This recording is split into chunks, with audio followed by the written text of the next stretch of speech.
welcome to Victory Lane with Christian Potts. The 2009 Daytona 500 is in the books. Actually, it turned out to be the Daytona 380 this year. The race cut 48 laps short due to rain, which had been threatening all day. Matt Kenseth is not going to apologize, though. He comes to Victory Lane. First time he's been there since the 2007 season after not winning a race last year. He was pretty emotional about it, shed tears in pit lane and in Victory Lane after the race. A few minutes later, he was calmed down, but he still felt really good about what he'd been able to do. We haven't been a serious contender for the championship for a few years, and we've been able to win a race here or there, but we didn't win any last year. And just to be able to put it together and actually win the Daytona 500, I mean, it was just, I don't feel like I'm the best really at plate racing, and I feel like a lot of times I make mistakes, which is really frustrating. Don't get my car in the right place at the right time, and to be able to put it all together and be able to win the race is just pretty overwhelming.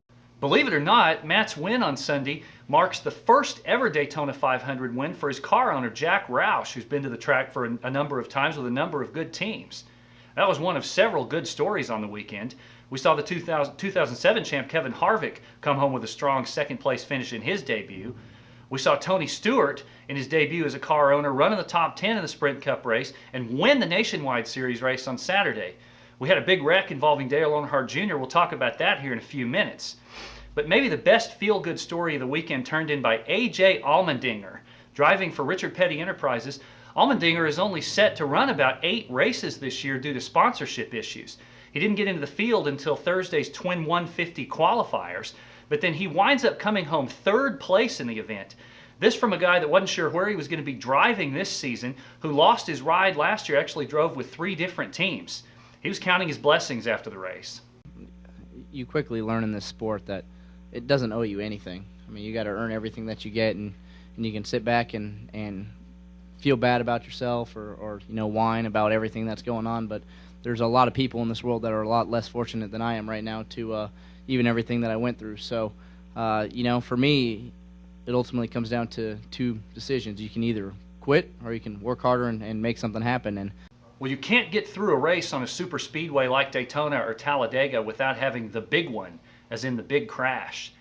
And this weekend's probably be talked about for a while, involving Dale Earnhardt Jr. getting into the side of Brian Vickers about 3/4 of the way into what turned out to be a shortened race. Wrecked several other cars in the event, including the guy who probably had the strongest car on the day, Kyle Busch. Earnhardt and Vickers both trading some barbs after the race. In fact, Earnhardt, seconds after getting out of the car, questioned by Fox Sports' Dick Berggren, their pit reporter, was it an accident? Earnhardt, yeah, it was an accident. Got kind of testy, defending himself. Vickers had some stronger things to say after that, saying he didn't think NASCAR would penalize Earnhardt the way they might another driver because of his star status.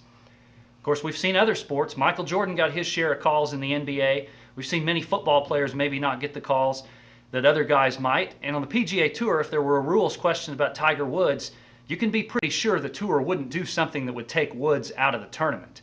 That's just kind of the way it goes sometimes. The fact is, it's just racing. Things happen sometimes. Sometimes there's intent behind it. Sometimes there isn't. The sad part is for a guy like Busch, who had a first-place car and winds up with a 41st place finish and lots of room to make up in the coming weeks.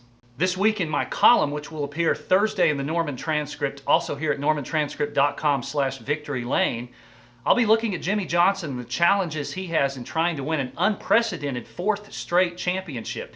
Got off to a rocky start this weekend. He was also involved in that accident we talked about and finished 31st place. Has some making up to do already. Thanks for being here. We'll see you next week in Victory Lane with Christian Potts.